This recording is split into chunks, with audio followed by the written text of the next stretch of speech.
সাহাবী এসে রাসূলুল্লাহকে বলেন, ইয়া রাসূলুল্লাহ, মান আক্কু বিহুসনি সাহাবাতি, আমার ডানে বামে যারা রয়েছে তাদের মধ্য থেকে আমি সবচাইতে সুন্দর করে কার সাথে কথা বলবো, কার সাথে আমি সর্বোত্তম আচরণ করব?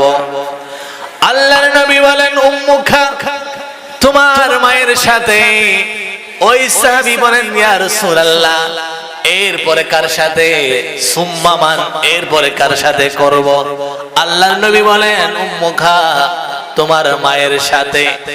এইভাবে রাসূলুল্লাহ তিনবার বললেন মায়ের কথা, চারবারে এসে বললেন বাবার কথা। তিনবার মায়ের কথা কেন বললেন? মুহাদ্দিসিনে কেরাম চমৎকার ভাবে ব্যাখ্যা দিয়েছেন। তিনটা এমন কষ্ট আছে যে কষ্টটা মা ছাড়া পৃথিবীর মধ্যে আর কেহ করতে পারে না। আমাদের অনেক সন্তান আছে, রাতে যখন ঘুমাতে যায় হঠাৎ করে কান্না শুরু করে, হঠাৎ করে কান্না শুরু করে, বলে হুজুর ঘুমাতে আসলাম, ঘুম আসে না, কান্না আসে।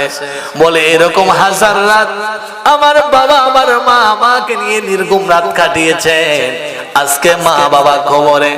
অনেক ভাই বলেন, হুজুর আমার বাবা এই জিনিসটা পছন্দ করতো, এখন আমার বাবা নাই, আমার তখন সামর্থ্য ছিল না, এখন সামর্থ্য আছে কিন্তু বাবাও নাই, মাও নাই, আমি কি করব?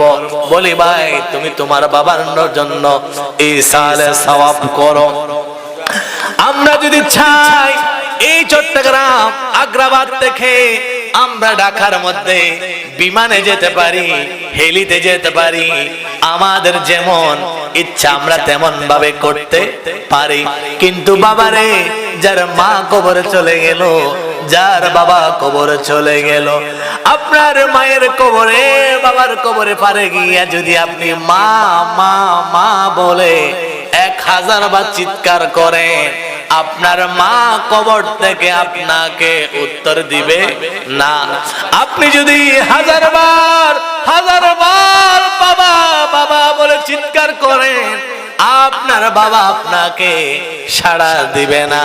আল্লাহর নবী বলেন, তিনবার মায়ের কথা কেন বললেন? মুহাদ্দিসিনে কেরাম ব্যাখ্যা দিচ্ছেন, তিনটা এমন কষ্ট আছে যে কষ্টগুলা মা ছাড়া কেউ করতে পারে না। এক নাম্বার হচ্ছে, মা জননী আমাদেরকে 10 মাস 10 দিন পর্যন্ত গর্ভধারণ করে আমরা যখন মায়ের গর্ভে আসি, মায়ের পিরিয়ড বন্ধ হয়ে যায়, আমরা মায়ের গর্ভে নাড়াচাড়া করি, কখনো মা আল্লাহ বলে চিৎকার দিয়ে জমিনের মধ্যে পড়ে যায়, কখনো মায়ের মাথা ঘোরায়, কখনো মায়ের বমি হয়, কখনো মা বেহুশ হয়ে পড়ে যায়।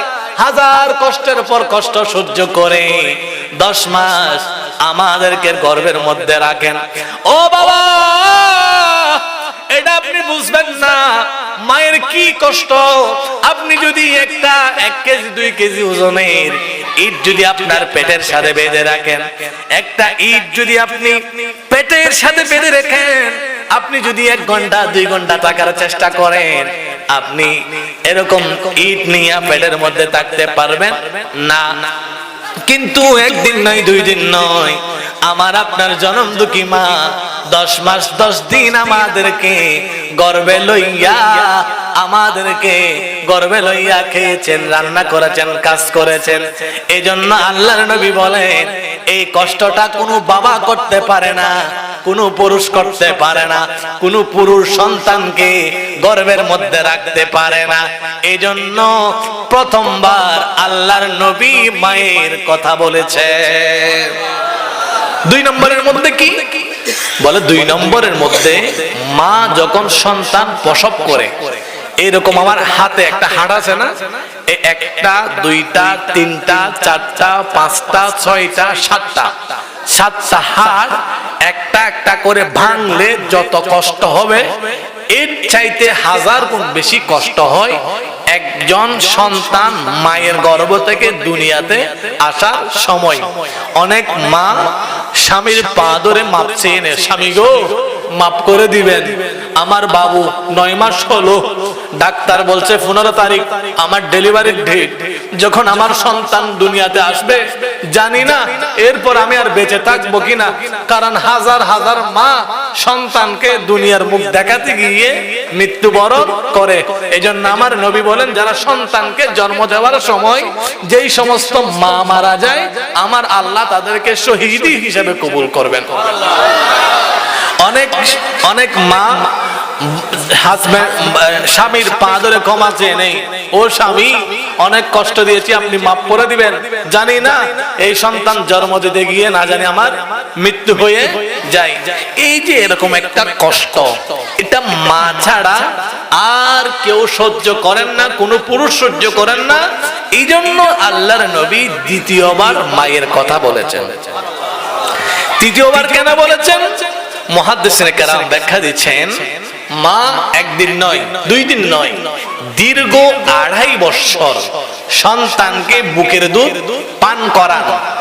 সন্তান মায়ের কোলে প্রস্রাব করেন, পায়খানা করেন, মায়ের কোলে ঘুমান। যখন পৌষ মাসের কনকনে শীত পড়ে, যখন আমরা শরীর থেকে আমাদের সোয়েটার খুলি না, আমরা রুমাল খুলি না, ওই কনকনে শীতের মধ্যে সন্তান যখন মায়ের কোলে প্রস্রাব করে, কিন্তু মা 1 সেকেন্ডের জন্য বিরক্ত বোধ করেন না। মা রাতে 3টার সময় সন্তানের প্রস্রাব থেকে পবিত্র হওয়ার জন্য গোসল করে। অনেক মা তাহাজ্জুদের নামাজে দাঁড়িয়ে যায়। এই যে মা দীর্ঘদিন সন্তানের কষ্ট সহ্য করে সন্তানকে লালন পালন করেছেন, দুধ খাওয়াইছেন, এইটা মা ছাড়া আর কারো পক্ষে সম্ভব না। এই জন্য আল্লাহর নবী 3 বার মায়ের কথা বলেছেন। তাহলে এমন 3টা কষ্ট আছে যেটা মা ছাড়া আর কেহ করতে পারে না।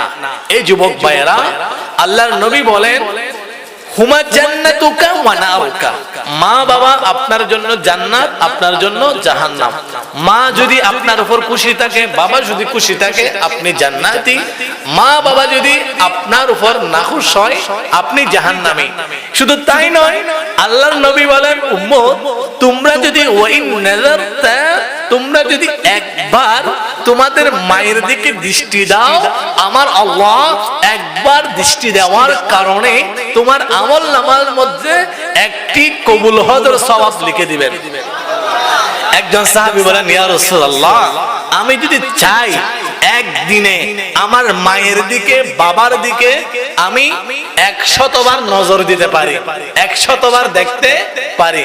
আল্লাহর নবী বলেন, ও সাহাবী, তুমি কি আমার আল্লাহকে গরিব মনে করেছো? তুমি যদি একদিনে তোমার মায়ের দিকে বাবার দিকে 100 বার তাকাও, আমার আল্লাহ তোমাকে একদিনে 100 হজের সওয়াব দিবেন। তাহলে হজ কোথায়? মায়ের কদমে। হজ কোথায়? বাবার কদমে।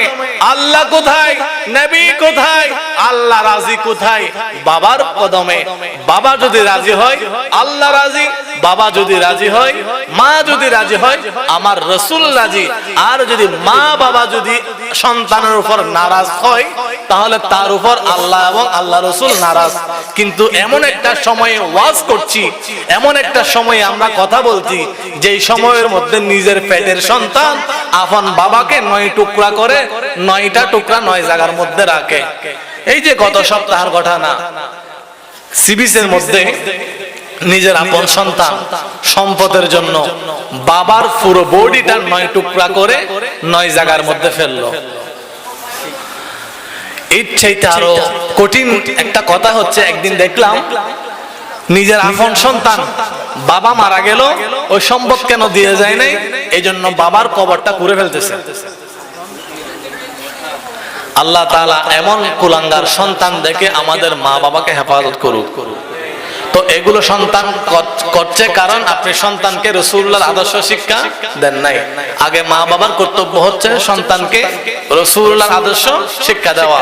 আল্লাহ সুবহানাহু ওয়া তাআলা আমাদের সন্তানগুলোকে আদর্শবান সন্তান হিসেবে কবুল করুক। সকলে বলি আমার লাস্ট কথা।